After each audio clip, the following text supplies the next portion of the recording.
부부가 이제 신용대출을 최대한 끌어서서 1억 4천을 받고 이걸로도 부족하니까 장모님 노후자금 2억까지 이제 건드리게 된 건데요. 문제는 또 이게 지금 현재 9억짜리가 지금 5억이 돼버리는 바람에 지금 안녕하십니까. 오늘은 사연 하나를 소개해 드리겠습니다. 장모님 노후자금까지 끌었었는데 이렇게까지 집값이 폭락할 줄은 꿈에도 몰랐습니다. 차마 처갓집을 못 가고 있습니다. 자, 무슨 사연인지 한번 자세히 들어보겠습니다. 저는 30대 후반 요즘 시중에서 말하는 2030 영끌러 중 한 명입니다. 2020년 12월 부동산에서 급매물이 나왔다는 말을 듣고 뭔가에 이끌린 듯 급하게 계약을 했습니다. 이제 막 초등학교를 입학하는 아이에게 좀 더 좋은 환경을 만들어주고 싶었고, 집을 지금 못 사면 더 이상 기회는 오지 않을 것 같은 조바심도 있었습니다. 그래서 일단 모아둔 돈과 주식을 팔아서 9억짜리 아파트에 계약금 9천만 원을 주고 계약을 했습니다. 문제의 발단은 계약 전 꼼꼼하게 자금을 점검하지 못한 제게 있었습니다. 아파트가 9억이니까 5억 정도는 주택담보대출이 가능할 것으로 생각했습니다. 하지만 제가 구입한 지역은 구입 전 이미 투기과열 지역이 되었고 DSR 규제도 강화되면서 제가 받을 수 있는 최대 금액은 2억 6천이었습니다. 신용대출, 보험 약관대출 등 온갖 대출을 알아봐도 2억 정도가 부족했습니다. 그렇다고 계약금 9천만 원을 포기할 수도 없는 노릇이었죠. 친구들, 회사 동료 가릴 것 없이 닥치는 대로 빌릴 곳을 알아봤고 이금융권 대출까지 알아보고 있을 때 아내가 도저히 못 봐주겠던지 친정집에 손을 벌려보겠다고 하더군요. 염치 없었지만 손살이 치지 않았습니다. 집을 구입하면 담보로 생활안정 자금을 받아서 해마다 1억씩 갚아드리면 되겠다고 생각을 했죠. 그렇게 집을 구입하고 몇 개월 후 생활안정 자금을 받으려 했는데 은행에서 당해 추가담보대출은 어렵다고 하더군요. 장모님께 자초지종을 말씀드리고 조금만 더 기다려달라고 양해를 구했습니다.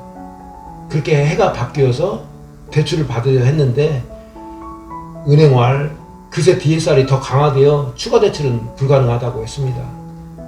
그렇게 머뭇거리고 있는 사이 금리는 계속 상승했고 매월 납입액은 100만 원가량 더 부담해야 했습니다. 집값은 폭락하고 이자 부담은 계속 커지니 생활은 팍팍해지고 무엇보다 연로하신 장모님께 노후자금까지 끌어다 갚지도 못하고 이 지경까지 왔다고 생각하니까 정말 어디로 증발해버리고 싶은 심정입니다. 월세를 사는 한이 있더라도 손해보고 팔아서 바로 갚아드리고 싶은데 팔리지도 않을 뿐만 아니라 빚잔치를 하고 나면 돌려드릴 돈도 얼마 되지 않고 팔면 또 어디로 가서 살아야 할지 그저 막막할 따름입니다. 일찍이 혼자 몸으로 딸을 키우며 힘겹게 살아오신 장모님이 저처럼 무능한 사위를 만나 젊으셨을 때 그 고생을 또다시 안겨드리는 것 같아 너무나 죄송하고 죄스럽습니다. 차마 뵐 낯이 없어 처갓집 발길을 끊은 지가 몇 개월 되었습니다. 이 상황에 제가 어찌하면 될까요?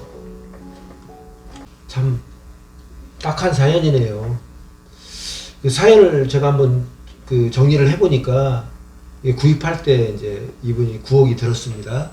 전세 보증금 3억에다가 주택담보대출 2억 6천을 받았고 또 이제 부부가 이제 신용대출을 최대한 끌어서서 1억 4천을 받고 이걸로도 부족하니까 장모님 노후자금 2억까지 이제 건드리게 된 건데요. 문제는 또 이게 지금 현재 9억짜리가 지금 5억이 돼버리는 바람에 지금 뭐 이도저도 어떻게 할 수 없는 상황이 돼버렸죠. 거기에다가 지금 대출 받은 거는 지금 금리가 많이 올라가지고 167만 원 정도 월 납부액이 나가던 게 지금 240만 원까지 지금 상승을 해서 지금 납부를 해야 되는 그런 상황이 됐네요. 장모님께 그 2억을 못 갚아드린 한번 사유를 보면 이분이 이제 2021년 2월 달에 그 잔금 대출을 받았거든요. 그러면 2021년에는 생활안정자금은 추가 대출이 안 됩니다. 2022년으로 넘어가야 되거든요.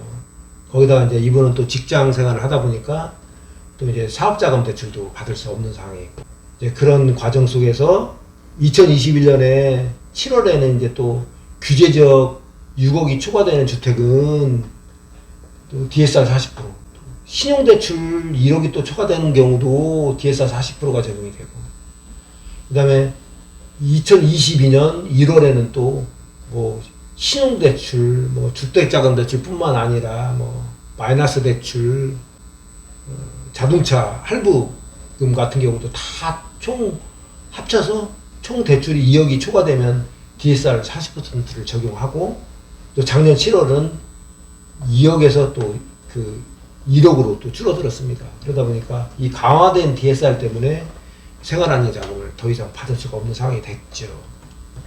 보면은 이분이 주택 9억짜리를 구입을 하는데 자기 자본은 3억밖에 없었던 거죠. 그러니까 능력 대비해서 과도한 욕심을 부리게 된 것이고, 욕심을 부리게 된 사연은 아마 주택 구입에 대한 조바심이 컸던 것 같습니다.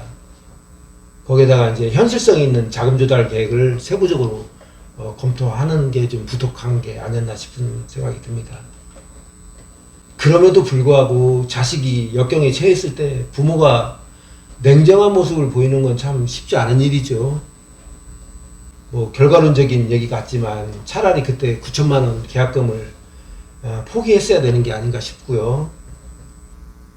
부모님 노후 자금을 건드리면 이게 이제 기대 수명도 계속 올라가고 있는 상황에서 노후 자금이 없어지면 진짜 바로 빈곤층으로 전락을 하게 돼 있거든요. 그러다 보니까 웬만하면 정말 부모 노후 자금은 건드리면 안 될 것 같습니다. 그래서 이제 사연자는 영치 없겠지만 죄송한 마음과 진심을 장모님께 전하고 자주 찾아뵙고 뭐 효도를 좀 해야 될 것 같죠. 그리고 지금 현재 고금리로 불어나는 그 신용대출부터 갚아가지고 최소한의 경제적 안정을 깨야 될 것 같습니다. 만약에 뭐 장모님 거까지도 이금융권 통해서 대출을 받았으면 사달이 났겠죠, 벌써. 그래서 허리띠를 졸라매서 빨리 그 경제적 안정을 꾀한 후에 노후 자금을 갚아드리는 게 죄송스럽지만 그게 순서가 아닐까 싶은 생각이 듭니다. 오늘은 여기까지 제가 준비를 했고요. 다음에 또 알찬 내용으로 찾아뵙겠습니다. 감사합니다.